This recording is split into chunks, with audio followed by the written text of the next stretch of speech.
حسن 5 سال کا تھا، بوڑھے بال، کوڑا چکا چہرہ اور بڑی بڑی آنکھیں۔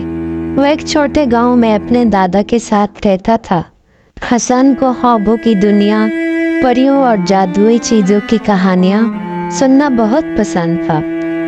ایک دن وہ گاؤں کے باہر کھیل رہا تھا کہ اسے ایک بہت بڑا درخت نظر آیا۔ اس درخت کے نیچے ایک چمکتا ہوا پتھر تھا۔ جب حسن نے پتھر کو چھوا، اچانک درخت کے نیچے ایک دروازہ کھل گیا۔ جیسے ہی حسن دروازے سے گزرا، وہ ایک حیرت انگیز دنیا میں پہنچ گیا۔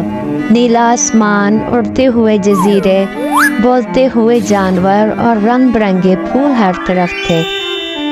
وہاں اسے ایک خرگوش ملا جو بول سکتا تھا اور کانوں سے اڑ سکتا تھا۔ خرگوش کا نام بولو تھا۔ بولو نے کہا، تم خاص ہو حسن، تمہیں ایک مشن پورا کرنا ہے۔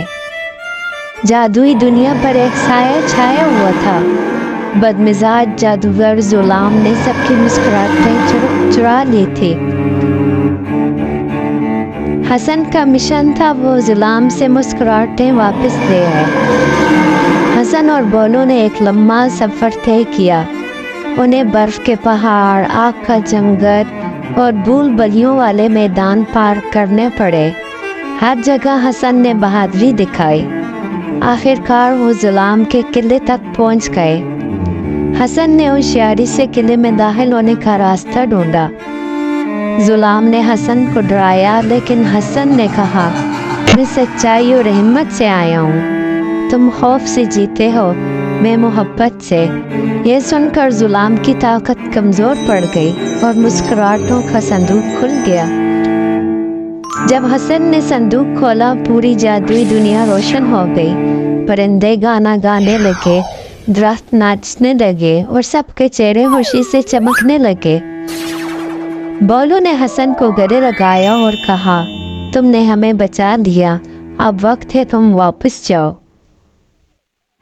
حسن درخت کے دروازے سے واپس اپنے گاؤں آیا۔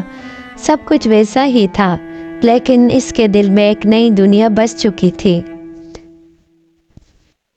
اب حسن جب بھی خواب دیکھتا، وہ جانتا تھا کہ جادوئی دنیا کہیں نہ کہیں ضرور ہے، بس یقین کی ضرورت ہے۔